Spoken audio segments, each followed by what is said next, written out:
Écoute-moi bien, parce que ce que je vais te dire va probablement te piquer un peu, mais si tu l'écoutes vraiment, ça peut tout changer.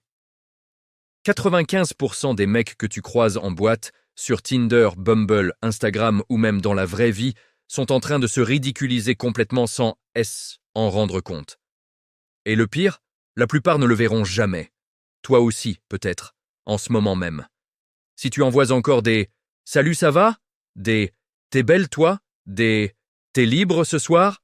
ou si tu attends 3 jours que Manuel te réponde pour relancer avec un « Hey, tu vas bien ? Frère, t'es pas en retard. T'es déjà hors course. Elle a déjà vu 47 versions de toi aujourd'hui.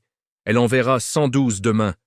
T'as 9 secondes, 9 petites secondes, pour lui prouver que t'es, et pas le 48e clone fade et prévisible que, elle swipe left mentalement en un clin d'œil au œil.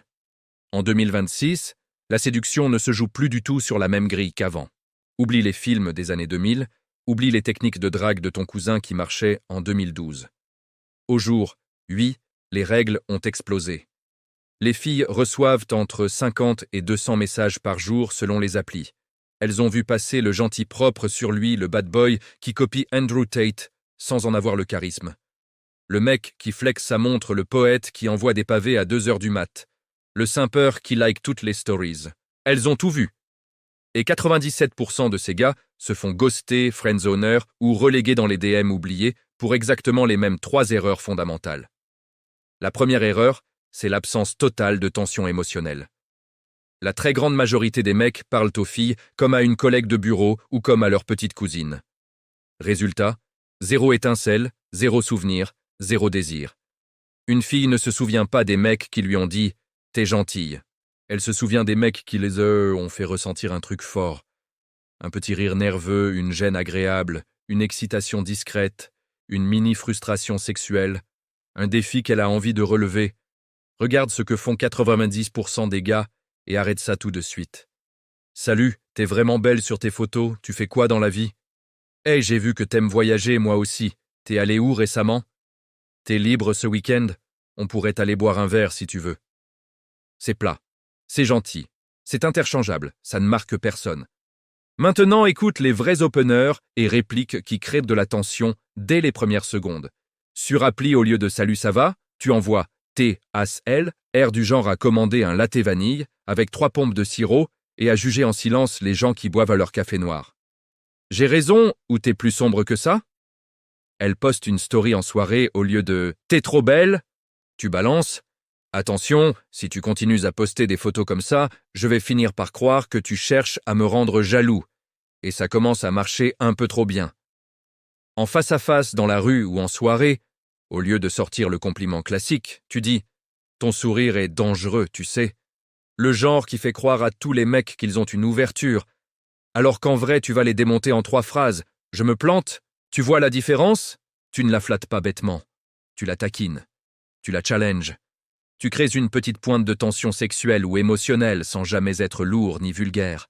Et est exactement ce qui reste dans sa tête quand elle ferme la appli le soir. La deuxième grosse erreur que tout le monde fait, perdre son cadre dès le début.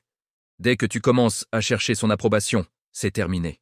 Trop de questions, trop d'émoticônes, trop de « t'en penses quoi ?» trop de « désolé si je t'ai dérangé », trop de « je sais que t'es occupé, mais… » À partir de là, tu passes en mode mendiant. Et les filles ne couchent pas avec les mendiants émotionnels. Exemples à rayer de ton vocabulaire pour toujours. Est-ce que ça te dirait qu'on se voit? Enfin, si t'as envie, hein. Je sais que t'as beaucoup de messages, mais j'espère que tu liras celui-là. Désolé si je t'ai saoulé avec mes messages. À la place, impose ton cadre calmement mais fermement. Pour proposer un date, je suis dispo jeudi soir. Je t'emmène dans un spot où ils font les meilleurs cocktails de Dakar. Sois prête à 20h. Je t'envoie l'adresse 30 minutes avant. Quand elle te teste avec un « t'es et comme tous les mecs, toi ». Si J était comme tous les mecs, tu ne serais pas encore en train de me répondre à minuit passé. Relance-moi avec une vraie question maintenant. Quand elle met 3 jours à répondre, au lieu de relancer « Hey, tu vas bien ?» tu attends 24-48 heures et tu reviens avec « Soit t'as perdu ton téléphone, soit t'as peur d'avouer que tu penses à moi. » Laquelle des 2 hypothèses est la vraie? Troisième et dernière erreur fatale, le pédestal. Dès que tu la mets sur un piédestal dans ta tête, elle est trop belle, elle est trop intelligente, elle est hors de ma ligue, ton comportement change automatiquement. Tu deviens plus gentil, plus disponible, plus prévisible, plus fade, et surtout beaucoup moins attirant. Les comportements qui hurlent « je te mets sur un piédestal », complimenter son physique dès le premier message, lui dire « t'es pas comme les autres », annuler tes plans pour elle, au dernier moment, répondre en moins de 20 secondes à chaque story ou message, liker et commenter tout ce qu'elle poste. À la place, fais l'inverse. Compliment indirect. T'as un style qui détonne. La plupart des filles ici se ressemblent toutes. Toi, tu sors du lot, mais pas forcément pour les raisons que tu imagines. Quand elle parle longtemps d'elle, intéressant. Mais dis-moi la vérité. Est-ce que tu fais tout ça parce que tu kiffes vraiment ou parce que tu veux impressionner les gens autour? Sur les réseaux, au lieu de liker toutes ces stories, tu commentes une fois sur 5 avec une pique. Cette photo est carrément dangereuse. Tu vas encore recevoir 300 DM de mecs en manque après ça? L'objectif est simple. Fais-la investir. Fais qu'elle te pose des questions, qu'elle te relance, qu'elle t'envoie des stories perso ou des photos sans que tu supplies. Dès qu'elle commence à investir, la dynamique s'inverse. Et c'est là que tu gagnes. Donc, voilà le plan que tu appliques dès ce soir sans attendre. Tu crées de la tension émotionnelle dans au moins 70% de tes interactions. Tu imposes ton cadre sans t'excuser d'exister, ni demander la permission pour tout.